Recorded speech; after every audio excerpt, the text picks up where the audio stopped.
Nós vamos dar continuidade à exposição da primeira carta do apóstolo Pedro. Nós vamos ler agora o capítulo 2, verso 13 ao verso 17. Primeira Pedro, capítulo 2, verso 13 ao verso 17. Sujeitai-vos a toda instituição humana por causa do Senhor, quer seja ao rei como soberano, quer às autoridades como enviadas por ele, tanto para castigo dos malfeitores como para louvor dos que praticam bem. Porque assim é a vontade de Deus, que pela prática do bem façais emmudecer a ignorância dos insensatos. Como livres que sois, não usando todavia a liberdade por pretexto da malícia, mas vivendo como servos de Deus, tratai todos com honra, amai os irmãos, temei a Deus, honrai o rei. Vamos orar.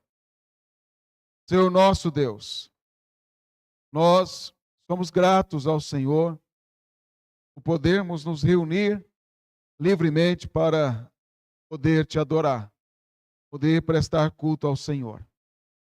Nós rogamos que o Senhor nos fale ao coração, à mente, para entendermos a tua palavra, nos sentirmos encorajados a enfrentar os desafios do nosso tempo, confiados na tua soberania, na tua graça, no teu cuidado com o teu povo, em toda a história.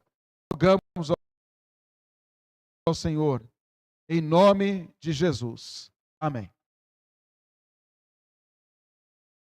Houve um homem na Escócia que marcou a história e, de um certo modo, ele tem uma relação conosco. Esse homem é John Knox.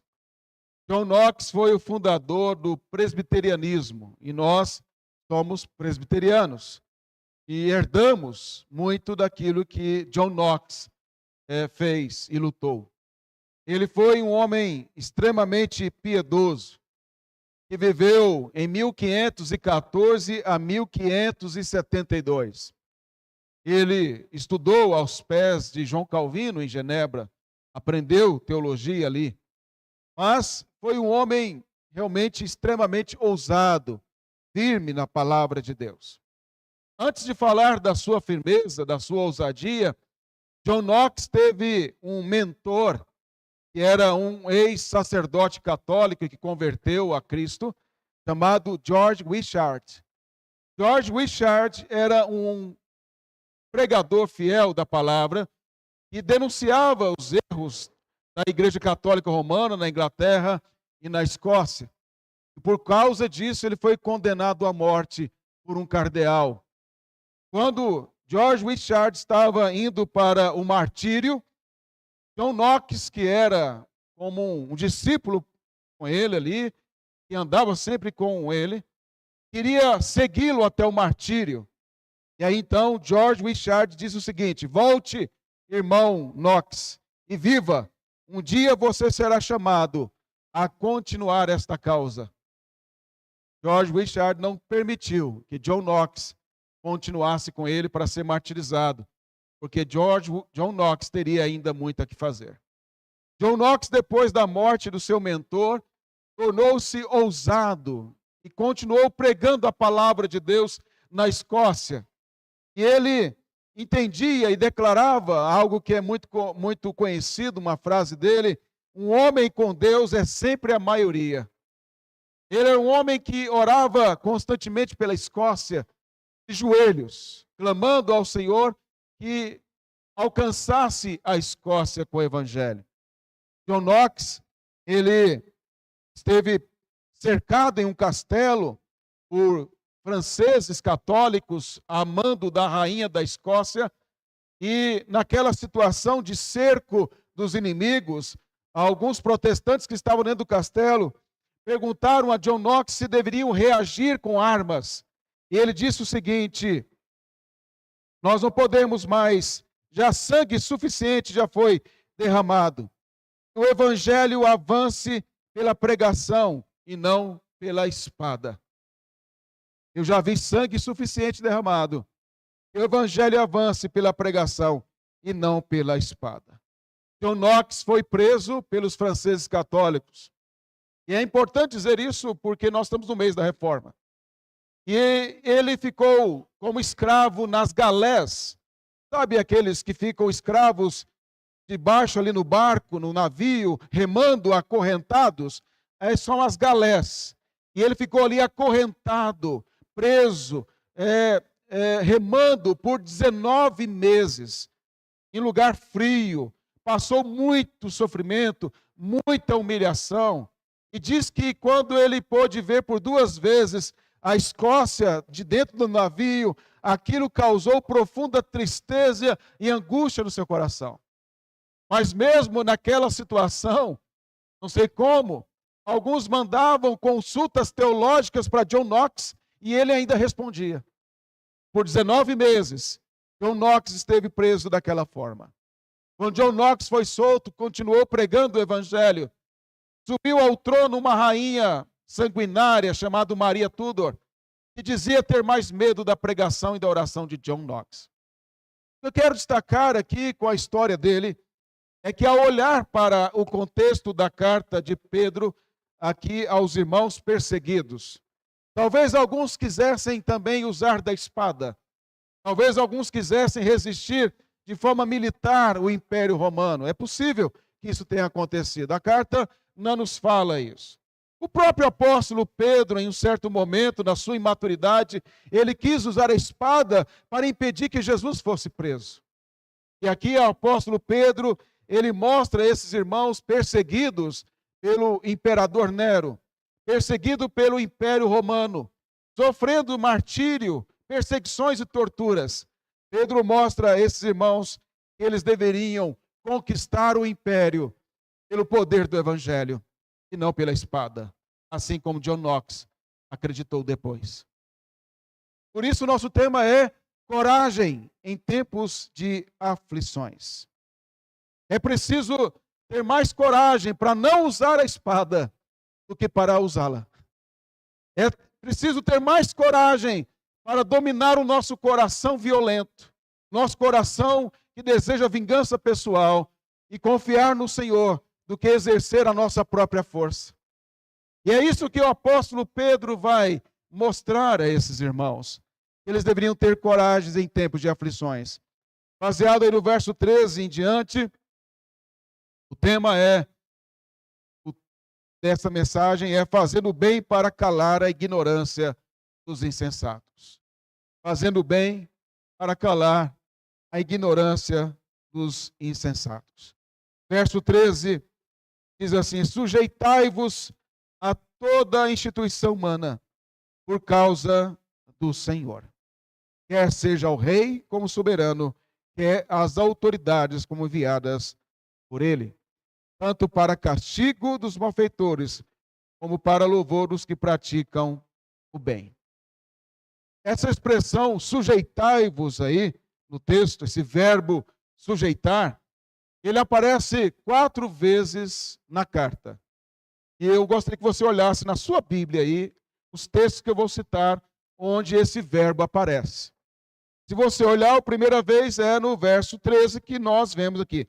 Sujeitai-vos a toda a instituição humana por causa do Senhor. Então, ele fala de se sujeitar aos governantes.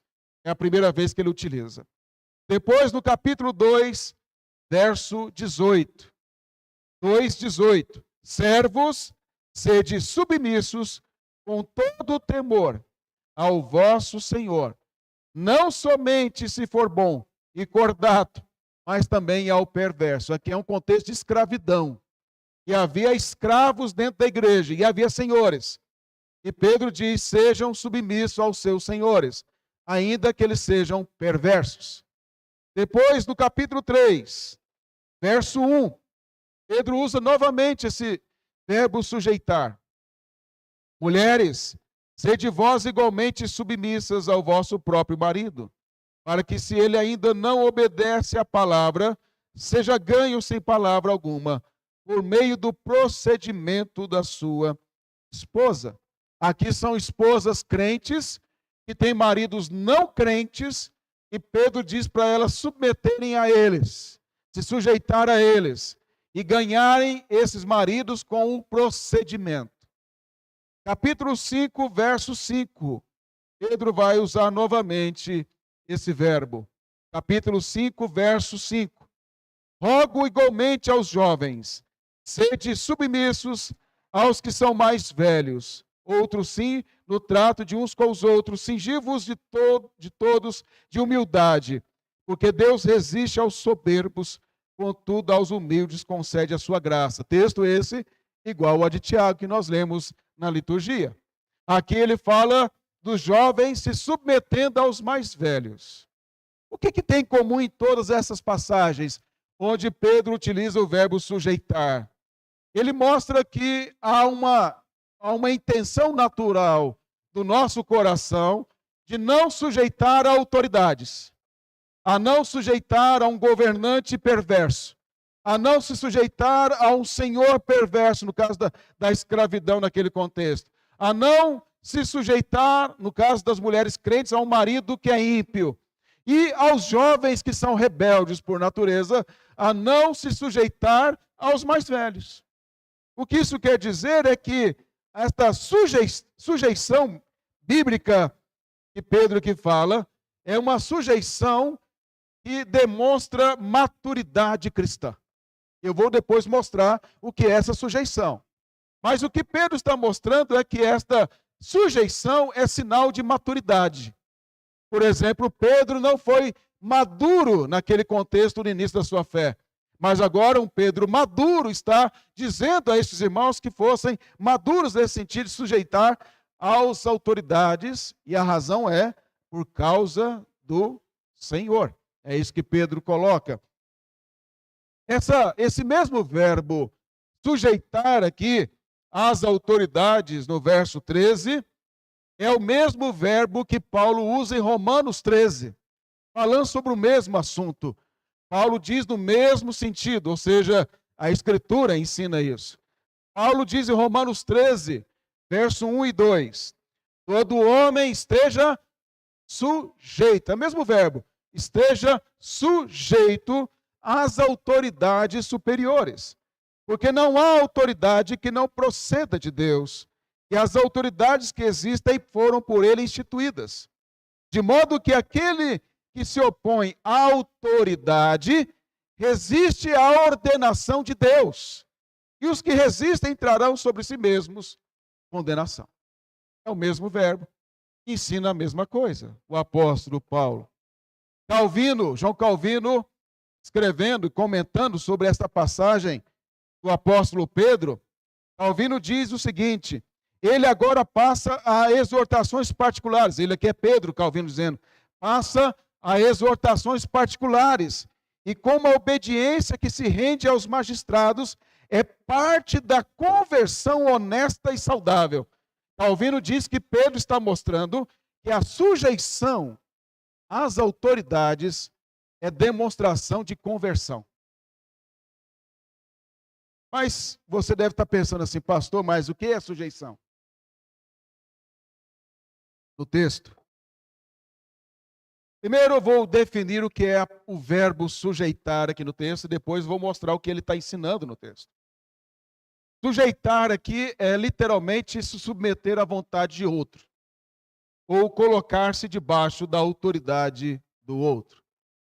Então, o que Pedro está falando é que nós devemos nos sujeitar às instituições ordenadas por Deus na sociedade. E devemos, então, entender que estas são colocadas por Deus, ainda que sejam perversos, como Nero era. Você acha que era fácil para os leitores desta carta ouvirem isso, sendo que Nero estava perseguindo eles, sendo que o Império Romano estava crucificando crentes vivos e queimando eles vivos para a entrada de Roma? Era fácil para eles entenderem isso, sendo que estavam sendo jogados no Coliseu para entreter os pagãos? É lógico que não. E aí Pedro estava mostrando para que eles se sujeitassem. Agora, entenda, a gente tem a tendência de não olhar o propósito central da passagem. Se você olhar o verso 12, que eu preguei na última mensagem que eu expus, o verso 12, Pedro fala o quê? Mantendo exemplar o vosso procedimento no meio de quem? Dos gentios. Para que naquilo que falam contra vós outros, como de malfeitores, observando em vossas boas obras, glorifiquem a Deus no dia da visitação. O que Pedro falou antes desse texto nosso? Que os irmãos deveriam mostrar um procedimento correto diante dos ímpios no Império Romano, para que eles pudessem olhar para a vida dos crentes e eles pudessem talvez serem alcançados pelo Evangelho. Então, quando Pedro fala de sujeitar-se às autoridades, ele não está falando de sujeitar a qualquer coisa que as autoridades mandam. Mas ele estava falando que o proceder de submeter-se à autoridade, não ser um rebelde político, no sentido de anarquia, isso seria uma maneira de testemunhar do Evangelho, até mesmo para aqueles que se opõem. O apóstolo Pedro vai explicar isso melhor no capítulo 2, verso 19 a 20. Você pode olhar aí, 2, 19 a 20. Quando ele fala o seguinte, falando aqui dos escravos submetendo aos seus senhores. Porque isto é grato que alguém suporte tristezas, sofrendo injustamente por motivo de sua consciência para com Deus. Pois que gloriar, se pecando e sendo esbofeteados por isso, o suportais com paciência. Se entretanto, quando praticais o bem, sois igualmente afligidos e suportais com paciência, isso é grato a Deus. Pedro está dizendo, se vocês obedecendo, fazendo o que é certo, forem perseguidos, Pedro diz, suportem com paciência. Como John Knox lá nas galés, suporte com paciência. Mas se você fizer o que é mal, você merece ser castigado, é isso que ele está dizendo. Se você cometer desobediência civil, trazendo aqui ao governo, cometendo algum crime, realmente um crime, você merece ser castigado. Não há perseguição nesse sentido. Mas se você faz o que é certo e o governo te persegue, você deve sofrer com paciência, trazendo o que Pedro fala aqui. Agora, olha o capítulo 2, verso 21 a 23. Pedro vai dizer o seguinte, 21 a 23. Porquanto para isto mesmo fostes chamados, pois que também Cristo sofreu em vosso lugar. Quem é o padrão de sofrer injustamente? Quem é o padrão de sofrer debaixo das autoridades? Quem é o padrão para mostrar paciência em meio à injustiça cometida contra ele? Pedro diz, é Cristo Jesus. Se Cristo Jesus, que é o próprio Deus encarnado, não usou do seu poder para se livrar das autoridades, mas submeteu-se a uma injustiça por causa do Pai, Pedro diz, por que então nós não podemos suportar? Com paciência. Ele diz, deixando-vos exemplo aí, deixando-vos exemplo para seguir os seus passos, o qual não cometeu pecado, nem dolo algum se achou em sua boca. Pois ele, quando ultrajado, não revidava com ultraje, quando maltratado, não fazia ameaças, mas entregava-se àquele que julga retamente. Pedro diz, Jesus deixou o exemplo. Jesus deixou e disse, e nós devemos seguir os seus passos. Ele sendo injustiçado pelo Sinédrio, sendo injustiçado por Pilatos, sendo injustiçado por Herodes, pelas autoridades religiosas, pelas autoridades governamentais da época, tudo isso ele passando, ele não se defendeu, ele não quis ir contra. Não que as autoridades estivessem certas, elas estavam erradas, e Deus pesou a mão sobre eles e os lançará no inferno. Mas Cristo suportou, testemunhando fidelidade. Entenda o que eu quero dizer? Cristo suportou e não negou o Pai. Cristo não deixou de confessar o Pai. Cristo não deixou de manter-se fiel, mesmo debaixo de injustiça. É isso que Pedro está mostrando a estes irmãos. Aí a sua pergunta, que seria a minha: eu devo me sujeitar a qualquer coisa do governo? Não. Aqueles irmãos estavam se sujeitando a qualquer coisa? Não. Aqueles irmãos adoravam o imperador? Não. Aqueles irmãos adoravam os ídolos pagãos do império? Não. Aqueles irmãos negavam a Jesus em meio à tortura para se verem livres da tortura, da prisão, da morte? Não. E eles não obedeciam o Estado quando o Estado era contra a lei de Deus. Essa sujeição ao Estado só é enquanto o Estado não estiver frontalmente contra a lei de Deus, na sua palavra, na Escritura. Quando o Estado me manda pecar contra Deus, eu não vou obedecer. Se o Estado me proíbe de pregar o Evangelho, eu vou pregar o Evangelho. Se o Estado me proíbe de orar, eu vou orar, como Daniel fez na Babilônia. Se o Estado quiser que eu o adore, como Hitler fez com o nazismo, eu não vou adorar o Estado, ou como Stalin fez com o comunismo, ou como a China faz, ou como o Irã e outros países fazem, querendo que você se submeta à religião deles, ou ao Estado deles, para o adorar. Nós não vamos fazer isso. John Knox, quando estava nas galés, que eu disse, lá preso por 19 meses, pegaram uma imagem de Maria e tentaram forçar os protestantes a beijar a imagem. Ele pegou e jogou ela na água. Falou assim: ela é santa, que ela nade. Ele não se submeteu. Há limites. É isso que diz. Por exemplo, lembra dos amigos de Daniel? Não estavam na Babilônia? Sadraque, Mesaque, Abednego, Ananias, Misael ou Azarias, nomes hebraicos. Quando Nabucodonosor fez lá a estátua para que todos pudessem se prostrar diante da sua estátua, Sadraque, Mesaque e Abednego não obedeceu ao Estado. Eles não se dobraram. E aí então, quando foram interrogados por Nabucodonosor, que era um ditador, um homem muito irado, muito bravo, muito valente para o mal, eles disseram o que para ele?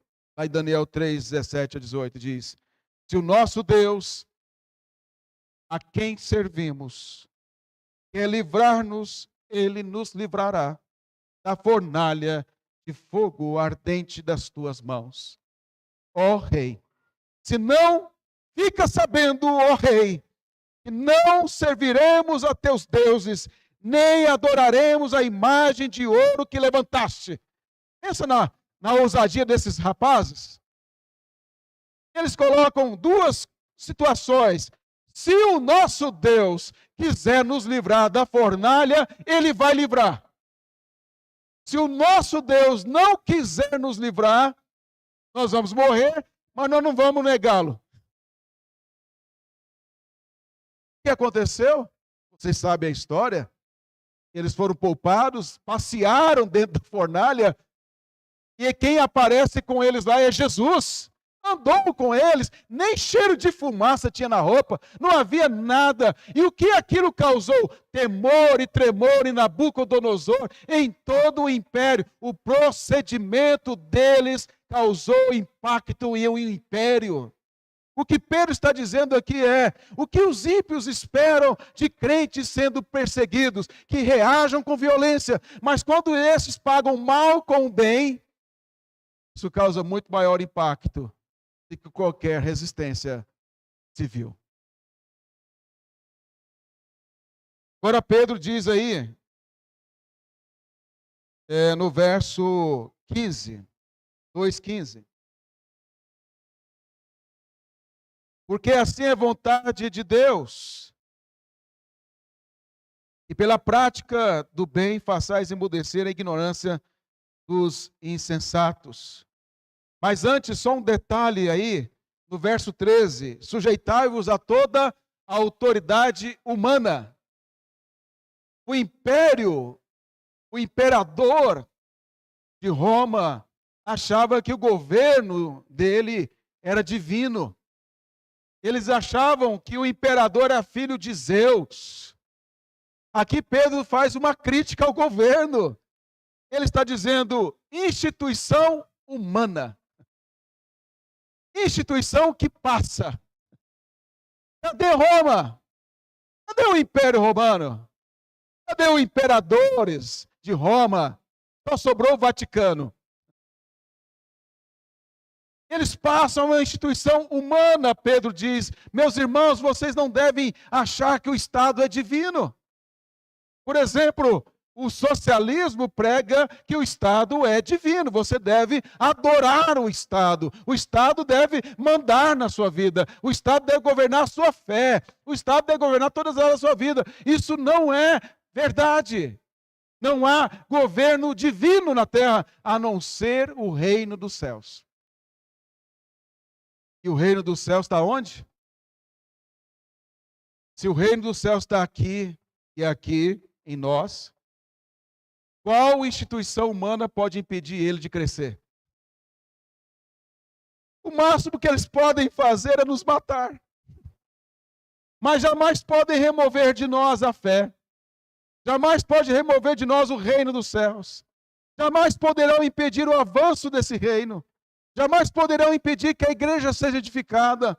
Podem criar leis, regras, e Deus dará meios para que o evangelho seja pregado. Muitos que foram presos pelo comunismo pregaram dentro de solitárias. Pregaram com código Morse. Pregaram de várias maneiras. Não há como impedir o poder e a pregação do evangelho. Então Pedro diz que são instituições humanas. Os teólogos de Westminster disseram isso com base nesses textos, a respeito dos governantes. Diz assim a Confissão de Fé de Westminster no seu capítulo 23. Deus o Senhor, Supremo e Rei de todo o mundo, para a sua glória e para o bem público, constituiu sobre o povo magistrados civis, que lhes são sujeitos, e a este fim os armou com o poder da espada, para a defesa e incentivo dos bons e castigo dos malfeitores. A confissão declara as mesmas coisas que a Bíblia declara, obviamente. No mesmo capítulo, a confissão diz o seguinte: é dever do povo de Deus orar pelos magistrados. Paulo diz isso. Honrar a pessoa deles, pagar-lhe tributos e outros impostos, obedecer às suas ordens legais e sujeitar-se à sua autoridade. E tudo isso, por quê? Por amor da consciência. Incredulidade ou indiferença de religião não aluna a justa e legal autoridade do magistrado, nem absolve o povo da obediência que lhe deve. Obediência essa da qual não estão isentos os eclesiásticos. O que a confissão diz não é o fato do governante ser ímpio que te dá liberdade de não obedecer. Você deve obedecer sim. Mas lembra qual é a regra? Se a sua ordem for contrária à Bíblia, nós não obedecemos. Se a sua ordem for contrária às leis de Deus, nós pagaremos o preço por obedecer a Deus. Se as leis do Estado tentarem nos impedir de servir a Deus, nós diremos como aqueles jovens na Babilônia: se Deus quiser nos livrar, Ele vai livrar. Se Ele não nos quiser livrar, nós morreremos. É preciso ter coragem para isso? Eu acho que precisa, não é? Qual que é mais fácil? Reagir com a violência ou coragem para sofrer com paciência? Doutor Augusto Nicodemos, comentando essa passagem, disse o seguinte. Ele comentando 1 Pedro esse texto.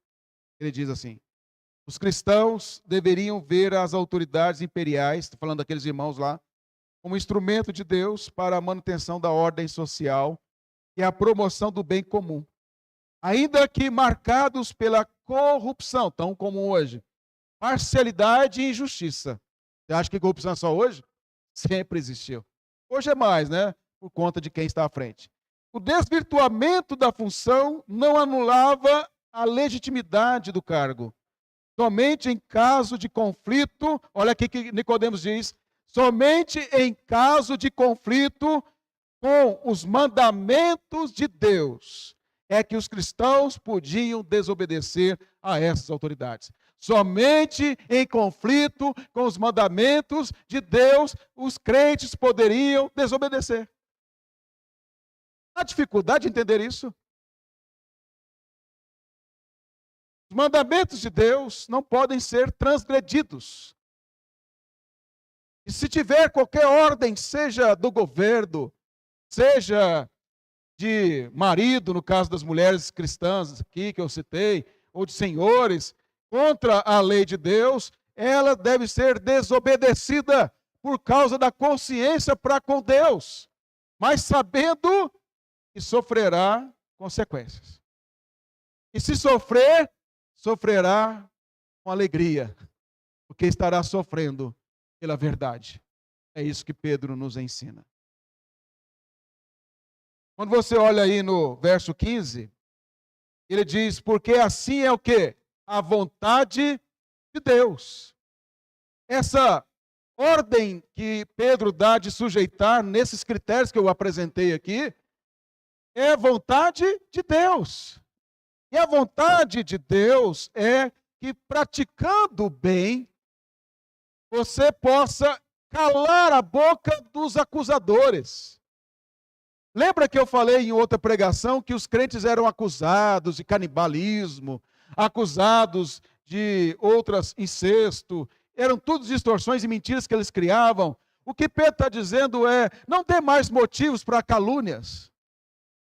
Pratique o bem a quem te faz o mal. Não foi isso que Jesus falou, que nós devemos amar os nossos inimigos?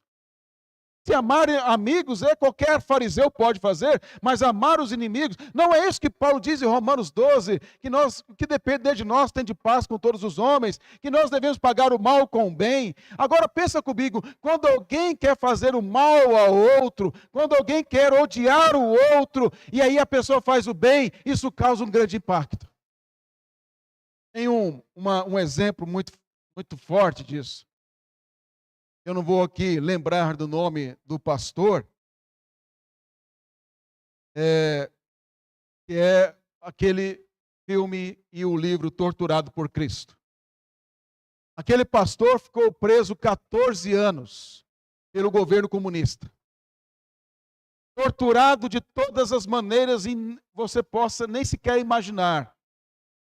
Apanhando quase todo dia. Ficando dentro de uma câmara com espetos de todos os lados em que você não podia mexer para nenhum lado. Isso existe até hoje lá para as pessoas verem. Apanhava, era torturado de tudo que é jeito. E tinha um carrasco que o torturava, que o batia e proibia ele de orar. Toda vez que esse carrasco chegava na prisão, ele estava orando.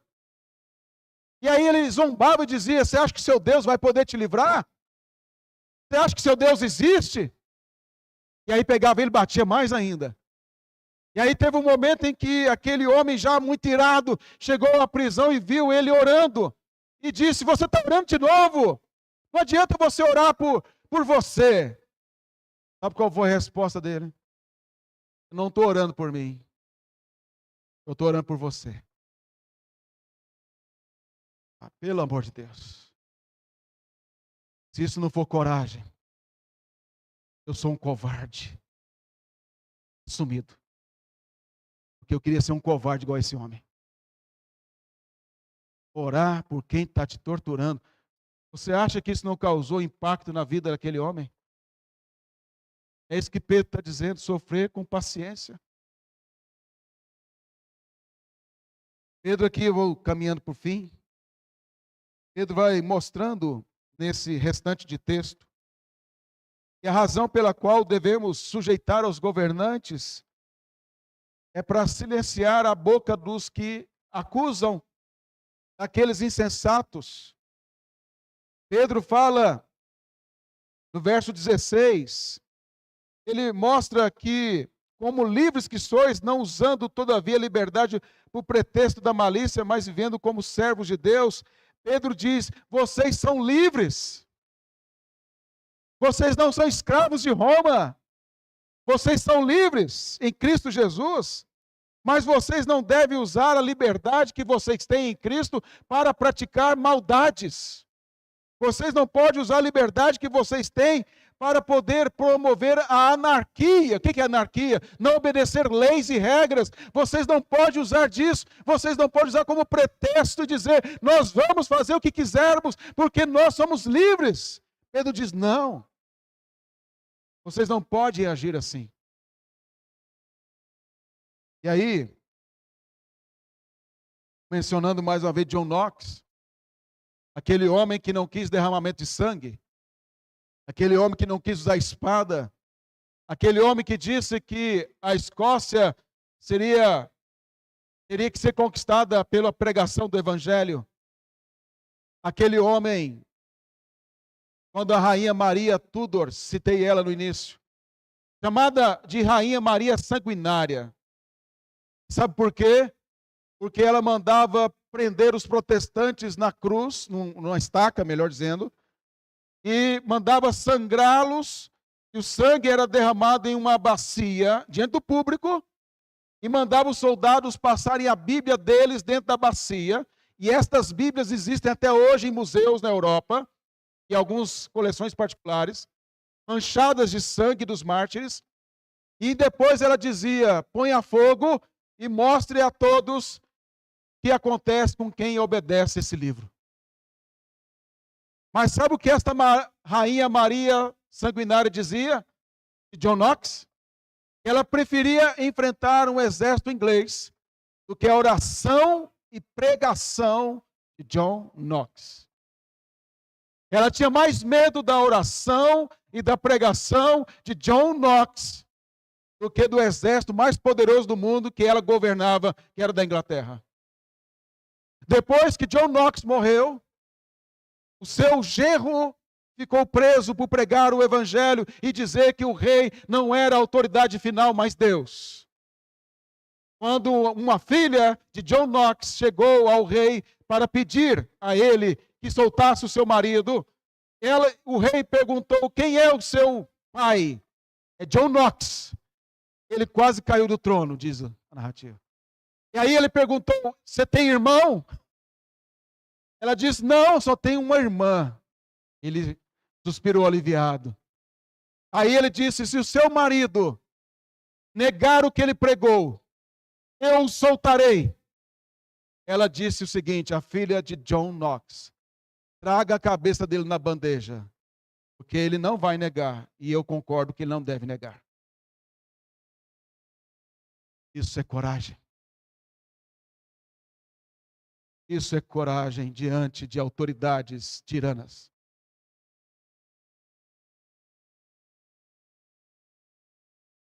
Vamos aplicar a mensagem. Temos que entender que a igreja não se mistura com o Estado. Como dizia Abraham Kuyper, são esferas de soberania. O Estado é uma, a igreja é outra. Mas, como diz Hermes Maia, a igreja é a consciência moral do Estado. Nós devemos causar consciência moral na sociedade e na cultura, vivendo o evangelho na segunda-feira, tendo um procedimento correto na segunda-feira. E cada um de nós e outros irmãos causaremos mudança nesse país. Os governantes não podem definir a nossa fé. Como o governante do Brasil, que diz que o crente não pode ficar falando da sua fé em público. Ele é um mentiroso. Nós falaremos, nós anunciaremos, e nós não obedeceremos se nos proibir de falar em público da nossa fé. O cristão respeita a ordem, a lei e as autoridades, mas o cristão não confia no sistema político. cristão confia no Senhor. Ele é o soberano. Ele é o rei. Ele é o governante sobre todos os governantes. Se nós queremos mudança em nosso país, nós precisamos viver mais o Evangelho, pregar mais o Evangelho, influenciar mais com o Evangelho. Nós precisamos de delegados cristãos, nós precisamos de promotores cristãos, nós precisamos de juízes cristãos, nós precisamos de policiais cristãos, nós precisamos de cargos vitalícios, de cristãos que amem acima de tudo a Cristo e possam mudar este país. Não pela força, não pela espada, não pela revolta, não pela anarquia, mas pela pregação e poder do Evangelho. A fé cristã promove paz e não caos social. Caos social é aquele outro povo lá que faz isso. O cristão não faz caos. O cristão promove paz. O cristão é um cidadão do reino dos céus. É um peregrino e forasteiro. E por isso ele pode ser o melhor cidadão de um país. Que a sua consciência está cativa a novos céus e nova terra. E eu quero terminar com a declaração de um homem que foi pastor, jornalista, teólogo e primeiro-ministro da Holanda, Abraham Kuyper, que disse o seguinte, e eu faço dessa fala dele a minha fala final e o desejo do meu coração. Espero que seja o seu também. Um desejo tem sido a paixão predominante da minha vida. Uma grande motivação tem agido como uma espora sobre a minha mente e alma. E antes que seja tarde, devo procurar cumprir esse sagrado dever que é posto sobre mim, pois o fôlego de vida pode me faltar. O dever é este, que apesar de toda a oposição terrena, as santas ordenanças de Deus serão estabelecidas novamente no lar, na escola e no Estado, para o bem do povo, para esculpir, por assim dizer, na consciência da nação, as ordenanças do Senhor, para que a Bíblia e a criação deem testemunho, até a nação novamente render homenagens a Deus. O Senhor nos abençoe. Amém.